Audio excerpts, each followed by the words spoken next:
안녕하세요. 친환경적 공정을 이용한 고분자 생체 정극의 정기적 특성 향상을 주제로 한 연구의 발표를 맡은 경기과학고 고경민입니다.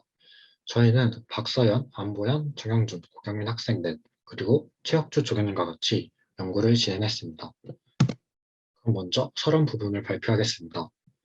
인간의 피부는 구부러지고 신축성이 있으며 부드럽습니다. 따라서 얇은 두께의 연성을 가진 재료가 이스킨 디바이스 제작에 선호됩니다. 지금까지 이스킨 디바이스 전국으로 금이 사용되어 왔습니다. 금은 생체 적합성 재료이며 사람의 피부와 궁합이 좋은 연성 재료이기 때문입니다.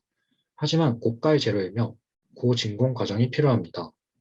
값싸고 금과 비슷한 특성을 가지는 재료에 대해 고민했고 전도성 구분자 피덧 PSS의 물질을 이용하기로 결정했습니다. 피덧 PSS는 생체 적합성 재료입니다. 반복적인 동적 동작을 견딜 수 있는 적절한 유연성을 가지고 있으며 금보다 훨씬 저렴합니다. 또한 물에 잘 녹는 특성을 가지고 있어 인쇄 및 스프레이 코팅처럼 간단한 대면적 증착 기술 사용이 가능합니다. 그러나 1 시멘스 퍼 센티미터 미만의 비교적 낮은 전기 전도도를 가지고 있다는 한계가 존재합니다. P.SS를 활용하기 위한 다양한 연구가 진행되었지만 대부분 인체에 유해한 유기용매 또는 강산을 사용했고 처리 후 잔류물질을 남길 수 있는 우려가 존재했습니다. 그래서 높은 상대 습도와 100도 미만의 온도를 요구하는 간단하지만 효과적인 열수 처리 방법을 이용했습니다. 연구 방법에 관한 내용을 발표하겠습니다. 열수 처리를 통한 PSS의 전기 전도도 향상을 목적으로 다음과 같은 방법을 이용해 연구했습니다. 세척된 실리콘 웨이퍼 위에 PSS를 스핀 코팅 후 항온 항습기에서 상대 습도 90% 그리고 99도의 온도로 24시간 동안 지속하여 열수 처리를 진행했습니다. 라만 분광법, 왁스, X선 광전자 분석법, 원자력 현미경을 통해 구조 및 표면을 분석했습니다. 본 연구의 결과 및 고찰 부분입니다. 열수 처리는 다음과 같은 메커니즘에 따라 PSS의 전도성을 향상시킬 수 있습니다. 높은 습도, 80% 이상의 상대 습도는 메니스커스를 형성하고 이로 인해 스크리닝 이펙트가 발생합니다. 100도 미만의 높은 온도에서 컨포메이셔널 체인지를 통한 피덧 간의 인터브리칭이 형성돼 전도성이 향상됩니다. 오른쪽 위의 표처럼 약 250배의 전도성 증가를 보였습니다. 다음은 라만 분광법을 통한 열수 처리 전후 구조 변화 관찰입니다. 우선 라만 분광법은 입사된 광원보다 에너지를 잃어 빈 파장의 빛이 산란되는 것을 조사한 것으로 분자 진동 주파수는 분자마다 고유의 영역을 가지게 됩니다. 그것을 통해 물질의 점성 및 정량이 가능합니다. PSS의 티오펜링은 탄소 간의 단일 결합과 이중 결합으로 이루어져 있습니다.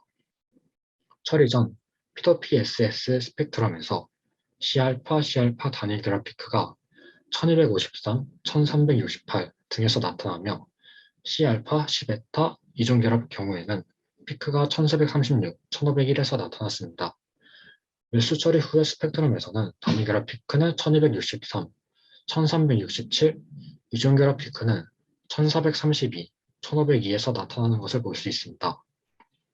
피덧의 티오펜링은 벤조이드 구조의 Cα, C베타 이중 결합 구조에서 키노이드 구조, Cα, C베타 단일 결합 구조로 변한 것을 알 수 있습니다.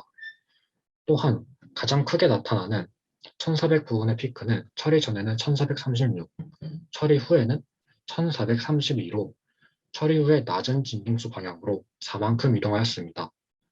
벤조이드 구조와 키노이드 구조의 피크가 합쳐져 나타나는데 키노이드의 피크가 벤조이드에 비해 왼쪽에 나타나므로 피크가 왼쪽으로 이동하는 레드시프트 현상이 나타난 것을 통해 키노이드 구조를 가진 PSS의 비율이 증가했다는 것을 확인할 수 있습니다. 벤조이드 구조는 코일형 구조를 선호하며 키노이드 구조는 선형 및 확장형 코일 구조를 선호하여 키노이드 구조일 때 더 높은 전도도를 나타냅니다. 다음은 왁스 분석입니다. 왁스 분석은 XRD와 매우 유사한 원리의 분석 방법입니다. 그림 위에서 언틸티드 샘플은 엣지1의 모습을 보이고 HT 틸티드 샘플은 페이스1의 형태가 생긴 것을 확인할 수 있습니다. 이는 피벗의 어그리게이션이 페이스1 방향으로 되었음을 의미합니다. 페이스1 오리엔테이션과 엣지1 오리엔테이션이 무엇인지 이해를 돕기 위해 밑에 사진에 정리해 놓았습니다. 사진 2와 3에서 피벗에 해당하는 부분은 Q에서 0.3, 0.4 사이의 극대값이며 Q에서 0.5와 0.6 사이의 극대값을 나타냅니다. untreated에 비해 HT treated 샘플이 피벗에 해당하는 피크의 인텐시티가 증가했으며 FWHM이 멜로해진 것을 볼 수 있습니다. 이를 통해 피벗 간의 결정성이 향상되었음을 알 수 있는데 이는 셔럴 법칙을 통해 비교할 수 있습니다. 그림 3에서 untreated에 비해 HT treated 샘플의 피벗의 피크가 블루시프트 되었으므로 브레그 법칙에 의해 피벗 간의 거리가 감소했음을 알 수 있습니다. 다음은 XPS 분석입니다. XPS는 시루의 표면에 X선을 주사했을 때 방출되는 전자의 운동 에너지를 측정하여 시루에 1에서 10나노미터 정도 깊이의 표면을 분석하여 와이드 스캔을 통해 구성 원소를 알 수 있으며 내로우 스캔을 통해 결합 구조를 확인할 수 있습니다. HT 트리트먼트 전과 후 각 필름의 XPS 스캔 분석 결과인 그림 4의 S2P 데이터를 보면 untreated 필름과 비교했을 때 HT treated 필름에서 결합 에너지 162에서 166 일렉트론 볼트인 범위에서 나타난 피벗의 피크는 크기 변화를 보이지 않은 반면 166에서 171 일렉트론 볼트 범위에 나타난 PSS 피크는 감소하였습니다. 따라서 HT 트리트먼트 결과 피벗에 대한 PSS의 표면 면적 비율이 감소한 것을 확인했습니다. 다시 말해 절연체인 PSS의 비율 감소는 도체의 성질을 증가하는 피벗끼리 어그리게이션 되었다는 것을 의미하며 이를 통해 전기 전도도가 증가하였음을 시사합니다. 다음은 AFM 이미지입니다. AFM은 관찰하고자 하는 시루와 캔틸레버 끝에 달린 팁 사이에서 거리에 따라 적용하는 반데르발스 힘을 이용한 분석 방법입니다. 표면의 물리적 성질이나 거칠기 등을 구할 때 이용됩니다. 피벗 PSS 분석에 이용한 태핑 모드는 캔틸레버 끝의 팁에 일정한 진동을 주어 시루를 손상시키지 않으면서 표면 높이차가 크거나 손상되기 쉬운 시루에서 좋은 해상력을 얻을 수 있다는 장점이 있습니다. 피벗 PSS 열수 처리 시 스크리닝 이펙트와 고온의 열에 의해 피벗과 PSS 사이 구조적 변화가 발생합니다. 또한 페이즈 세그리게이션이 일어나 표면 PSS 입자수가 감소합니다. 피벗 간의 인터브리팅이 형성되어 입자 간 물리적 결합이 강화됩니다. 강화된 입자 사이 결합과 PSS 수 감소는 피벗 PSS의 전도성 향상을 일으키게 됩니다. AFM의 페이즈 모드 측정 데이터에서 PSS는 어둡게, P돛은 밝게 나타납니다. 열수 처리 전후로 어두운 부분이 감소하였고 입자의 크기는 증가했습니다. 이를 통해 표면의 PSS가 감소했고 피벗의 인터브리징이 형성됐다는 사실을 유추할 수 있습니다. 따라서 HT 트리트먼트에 의한 전도성 향상이 이루어졌다는 것을 알 수 있습니다. 마지막으로 결론입니다. 본 연구의 목적은 열수 처리를 통한 피벗 PSS의 전기 전도도 향상 메커니즘을 이해하는 데 있습니다. 분석 장비에 대한 이해를 바탕으로 분석 결과값을 고찰하여 피벗 PSS의 80% 이상의 상대 습도와 100도 미만의 온도를 가하였을 때 발생하는 필름의 구조적 변화 및 표면 특성 변화를 이해하고자 하였습니다. XPS를 통해 피벗 대비 PSS의 표면 비율 감소를 확인하였으며 페이즈 세그리게이션으로 인해 PSS는 분리되고 피벗 사이 인터브리징이 강화된다는 열수 처리 메커니즘을 이해하였습니다. AFM을 통해 필름 표면의 밝은 영역 및 그레인 사이즈가 증가하였으므로 피벗의 결정성이 향상되었다는 점을 분석하였습니다. 한편 라만 스펙트라에서는 벤조이드에서 퀴노이드로의 피벗 구조 변화를 의미하는 레드시프트가 관찰되었고 피벗이 코일 구조에서 소년 구조로 일부 전환되어 필름의 결정성이 향상된다는 사실을 고찰하였습니다. 왁스 결과로는 피벗 인텐시티 증가와 블루 시프트가 나타났으며 이는 피돛의 결합 증가 및 입자 간 거리 감소로 인한 결정성 강화를 의미합니다. 우리는 본 연구를 통해 친환경 공정을 통한 피돛 PSS의 전기 전도도 향상 원리를 이해하였으므로 추후 진행될 심화 연구에 이 내용을 적용할 수 있을 것이라 기대됩니다. 친환경 공정을 바탕으로 전기 전도도를 향상시킨 피돛 PSS는 e스캔을 비롯한 다양한 임플란타블 장치의 핵심적인 소재로 이용될 것으로 전망되므로 그것의 구체적인 메커니즘 분석 과정에 대한 위 결과에 주목할 필요가 있다고 생각합니다. 감사합니다. 네, 감사합니다. 정말 저번 연구 계획 발표 때처럼 그보다 더 훌륭한 발표 해주신 것 같습니다. 그러면 마찬가지로 이어서 질의응답 있으시다면 질문해 주시면 감사하겠습니다.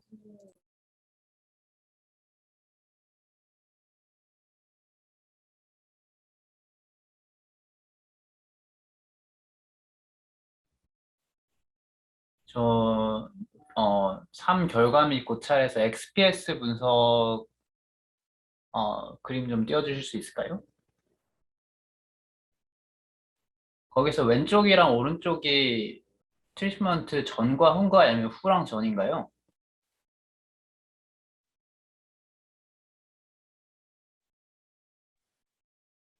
왼쪽의 그림이 트리트먼트 전이고 오른쪽이 후입니다. 그런 거를 같이 적어줬으면 좋았을 것 같고, 피도 피크 크기는 변화를 보이지 않았는데 PSS 피크는 감소했다고 하고 있는데 그림상으로 보기에는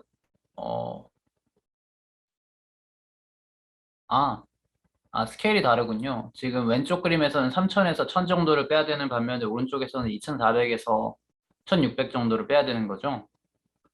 네, 그렇습니다. 오케이. 네, 그 그림도 아마 프레젠테이션을 할 때 같이 그린다든가 아니면 스케일을 픽스해서 그리면 어느 정도 감소했는지 이런 게 좀 더 잘 보일 것 같아서 그런 게 추후에 이루어지면 좋을 것 같고요. 네, 그러면 P도 감소한 거 아닌가요? 여기 지금 왼쪽 오른쪽을 비교해 보면 비슷한 사이즈인데 근데 이제 Y 스케일이 감소된 걸 감안해 보면 작아진 거 아닐까요?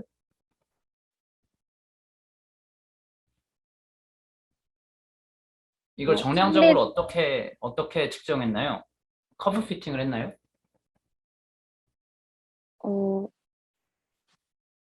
원래 XPS가 정량적인 분석보다는 그래프를 통해서 정성적인 분석을 하기 위해서 필요한 것으로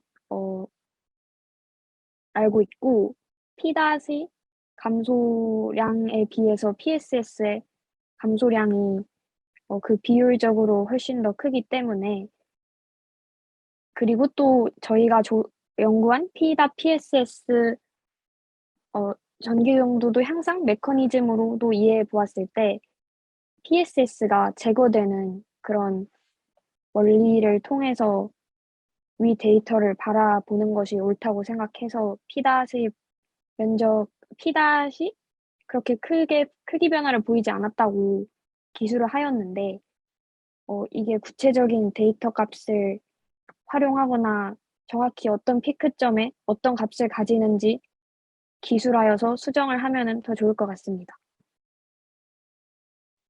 네, 감사합니다. 정말 좋은 질문과 그에 맞는 좋은 답변이 오고 갔던 것 같고요.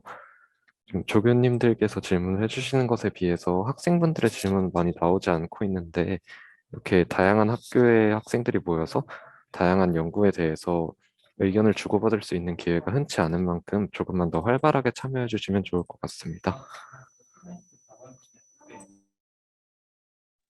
저 궁금한 게 있는데, 제가 예전에 이 웨어러블 기기 그 연구했을 때는 신축성 있는 고분자 안에 은나노 와이어 같은 걸 넣어서 썼던 기억이 있는데, 이거는 바로 그냥 증착하는 거잖아요. 왜 이런 방식을 선택하게 됐는지 궁금합니다. 일단 은나노 와이어는 뿌리고 나면은 이제 어디전이 그렇게 좋진 않아요. 그리고 저희 연구실 같은 경우는 나노메쉬 기반이기 때문에 필름에다가 뿌리는 게 아닙니다. 그리고 나노메쉬 기반이랑 필름이랑 조금 다른 게 필름은 이제 브레더블하지 않습니다. 근데 나노메쉬 기반일 경우에는 굉장히 브레더블해서 이제 피부 질환이 있으신 분들에게도 사용이 가능한데 거기에 은나노 와이어를 그냥 뿌리게 되면은 이제 왔다 갔다 이제 스트링을 걸어주게 되면은 그 은나노 와이어들이 무빙이 생겨요. 그러니까 움직이면서 전도도가 변하고 그 다음에 이제 그 전도도가 그 변하는 그 저항이 변하는 게 있는데 이제 저항 그 이니셜 값이 계속 증가하게 됩니다. 저항이 이니셜 값이 계속 증가하게 되면 안 좋거든요. 근데 피다 같은 경우에는 저항 이니셜 값이 증가하지가 않아요. 딱 달라붙어 있어가지고 고분자들끼리. 그리고 그래서 나온 뭐 다양한 연구 방법들이 있는데 여기서는 은나노 와이어가 몸속에 집어넣는다고 하면은 그렇게 좋진 않거든요. 사실 은이라는 게 자체가 몸에 넣으면 좋지도 않고 여기서 저희가 목표로 하는 거는 이스킨뿐만이 아니라 임플란터블도 있기 때문에 피다카 PSS를 사용한 겁니다. 그리고 이 분야에 대해서는 피다 PSS에서는 보통 태양광에서 많이 사용을 하지만 그 분야에서 사용했을 때는 뭐 산을 처리해도 크게 문제는 없지만 이런 임플란터블 디바이스나 이스킨 디바이스에서는 그렇게 사용하게 되면 굉장히 이제 위험성이 남아있기 때문에 저희는 이제 HT 트리트먼트를 사용한 거고 그렇습니다. 에이지 나노와이어 사용하지 않은 이유는 독성이 있기 때문에 그렇게 이해하시는 게 좋을 것 같습니다. 또는 이제 무빙 이게 왔다 갔다 스트링을 걸어주게 되면은 이제 은나노와이어들끼리 무빙이 있다. 이렇게 보시면 될 것 같습니다. 네, 질문과 답변 모두 감사드립니다. 이제 시간 관계상 질의응답은 여기까지로 마치도록 하고요. 이제 학생분들의 소감을 말씀해 주셔야 하는데 소감 말씀해 주시기 전에 먼저 소속과 이름을 밝히시고 아쉬웠던 점이나 고마웠던 점 같은 소감을 말씀해 주세요. PYP 활동을 진행하며 개인적으로 가장 많이 배웠다고 생각하는 점이 예를 들어 연구를 어떻게 진행하는지 또는 어떻게 구글에서 자료를 검색해서 찾는지 그리고 대학원 생활이 어떻게 돌아가는지와 같이 나중에 잘 그리고 유용하게 쓸 수 있는 것들이라고 생각합니다. 물론 연구와 관련된 내용도 상세하게 많이 알려주셨지만 이와 함께 앞서 말한 것들을 편하고 재밌게 알려주셔서 조용히께 좀 감사하다는 생각이 많이 듭니다.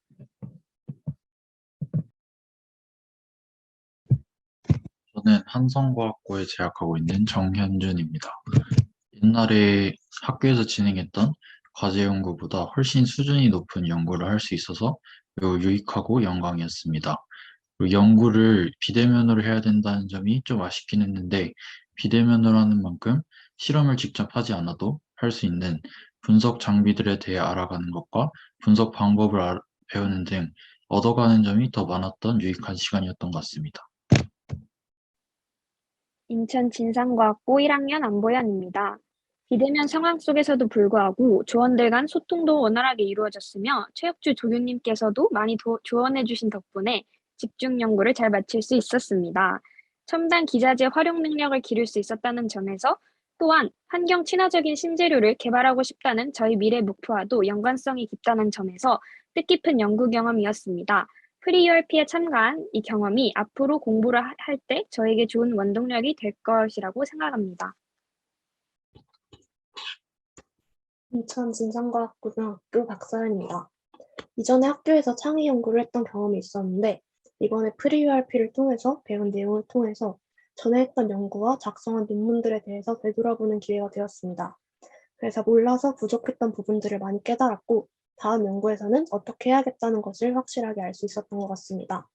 온라인을 통해서 직접 실험을 하지는 못했지만 자료 분석에 대해서 많은 것을 배울 수 있었고 이런 제한적인 환경과 바쁜 상황 속에서도 저희에게 최대한 많은 것을 가르쳐 주시려고 노력해 주신 조교님께 감사하다는 말씀을 드리고 싶고 같이 열심히 했던 동기들에게도 감사하다는 말씀을 드리고 싶습니다. 네, 소감 잘 들었습니다. 이어서 최혁주 조교님도 마지막으로 소감 한 말씀만 부탁드리겠습니다. 네. 짧은 시간이었지만 정말 소중한 시간이었고요. 그다음에 처음 이제 친구들이 왔을 때 자기소개서를 한 번씩 읽어봤습니다. 네. 아무래도 저희 분야에 대해서는 이렇게 생소하다 보니까 잘 모를 거라고 생각을 해서 실험 위주보다는 그 분석하는 방법 그런 거에 대해서 좀 많이 알려줬던 것 같습니다. 왜냐하면은 실험하는 거야 어떤 연구실을 가든 다 다르게 또는 뭐 각자의 그 스킬들이 있으니까 따로 배울 수 있다고 하지만 그런 것보다 저희는 이제 실제로 대학원생들이 분석을 어떻게 하는지 그다음에 뭐 어떻게 찾아서 하는지 논문 같은 것들을 보면서 어떻게 하는지에 대해서 좀 초점을 맞춰서 진행을 했던 게 이제 좀 친구들한테 좋은 방향으로 가게 된 것 같습니다.